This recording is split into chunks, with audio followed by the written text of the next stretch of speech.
Hello, this is Virtualis Chess Noob, learning and having fun with chess.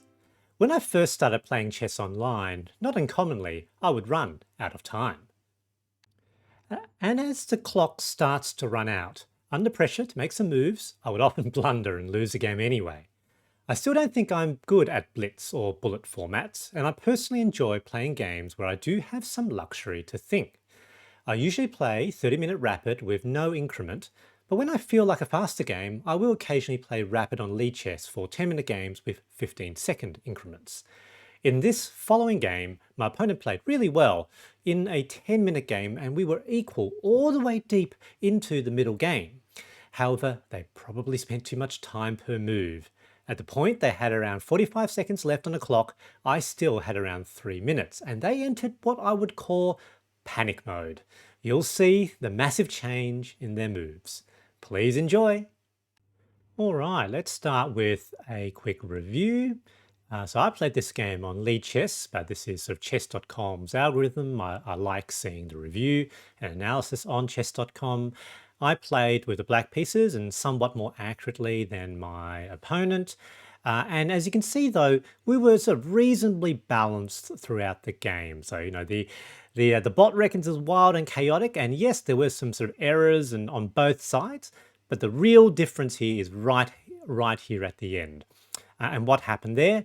Basically, my opponent started running out of time. So let's have a look at the analysis.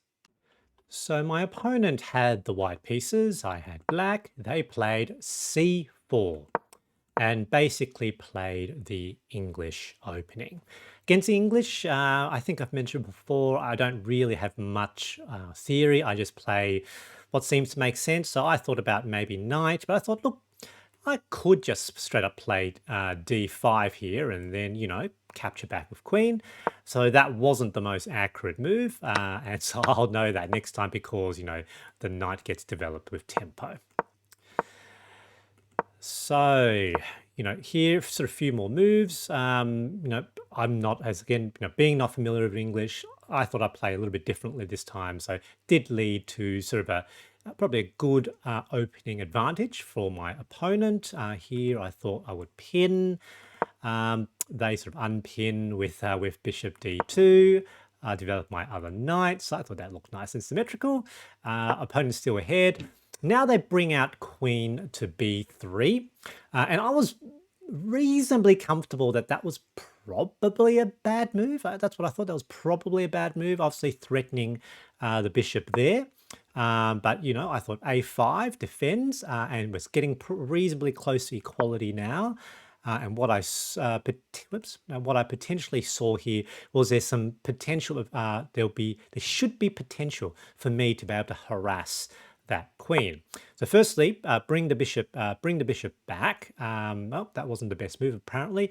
I didn't think trading here would be good because the opponent's sort of bishop and queen would be all lined up. So I thought I wanted to maintain my bishop pair for the time being.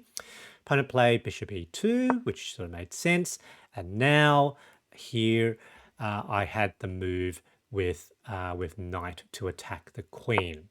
So opponent plays queen to c4. And again, I thought that was probably the wrong move for the opponent because I thought there was a possibility here that I may well be able to trap the queen.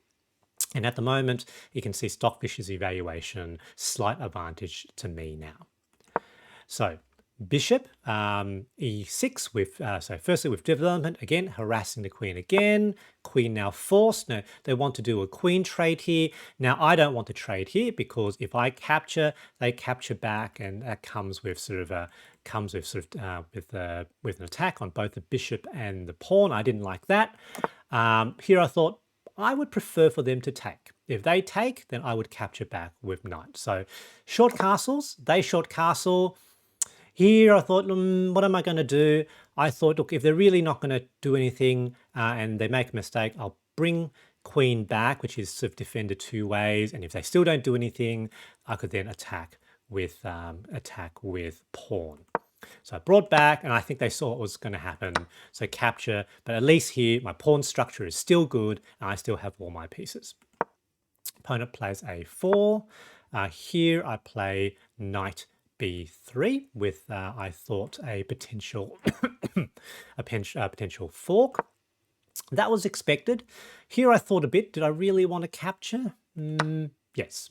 So they captured back, so I was potentially okay. Okay, here I still have the bishop pair, and Stockfish reckons I am somewhat ahead after sort of entering to the mid game. So I was pretty happy here. Wasn't entirely sure what was the best to do. I did think about that move, but I didn't feel necessarily that I wanted to trade. I think that I wanted to trade, and that looked like the opponent could just potentially defend that reasonably easily. They play a knight move, so you know we're sort of playing sort of shuffling pieces here. I thought that was potentially okay. Okay, Stockfish didn't like it. That was potentially good. Here, that was sort of part of my plan with an attack, but you know they can just move that all the way back. But you know, potentially that seems like good for me. You know, the opponent's sort of Stockfish reckoned that this would be good, and I did see that as a problem. And so pushing that back, giving myself a turn, I thought was good. Now, with these two sort of lined up with the rook, I did thought I need to move those bishops out of the attack. So bishop e6, so at least back to equality. Okay, Stockfish thought straight up capturing was good. I didn't necessarily think that was the case. They retreat their other knight. Again, I was reasonably sure that was probably not good for the opponent because now surely there is a potential attack here. And that's what I did. Yep, so sort of a -3 for me now. You know, they sort of shuffle their knights around. That's okay. And here I convinced myself that that wasn't going to be a good move. So I thought, you know, f5, but you know, that was a mistake. But this complexity here in the central clause, I think neither of us were able to navigate it very well. And so opponent sort of blunders right back with bishop f3. Have to admit, during the game, these moves made sense to me, just like I think this move made sense to my opponent. So this is one of the things when you're playing a human rather than playing a computer. Here I play sort of bishop b4 again, so losing that potential advantage. So this was potentially very strong. I just couldn't see it in the actual game. The opponent plays d5, which I thought was probably going to be a good move. So captures. They capture back with the knight. So I thought, yep, let's trade the knights. I thought that was okay. They capture it back with bishop. And I thought this was okay because I can just bring back and then that pawn is hanging. So they capture. And here, at this point, I think they had about 45 seconds left. And this is where they really start to make some really, really big errors. And I think this was one of the first big error because, you know, that is a straight up skewer. Straight up skewer, and because they had so little time left, I think about this time at 45, maybe 30, 20 seconds left, they thought, yep, I can defend that, but you can't defend that, can you? Because in fact, I could then skewer those two pieces, but I also just have this straight up fork with the pawn, which is even better. Here, they spent almost all their remaining time, made a move, got the 15-second increment back, but captured the bishop. They capture back, which is fine. And here, yep, threaten that pawn. So now I've got some fairly easy moves. They try to protect with the rook, which is fine, I suppose. However, I just thought I'd make a waiting move. They sort of, I'm not entirely sure why they made that move because I thought that clearly didn't make a whole lot of sense necessarily because now I've got that straight up easy attack. They move that back out of the way and again in the same diagonal. And so a fork with the bishop captures.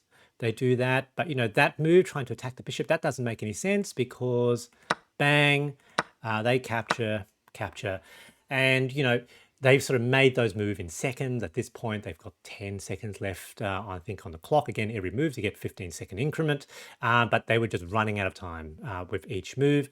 At this point, they either resigned. No, actually, the clock just ran out, but it really doesn't make a difference.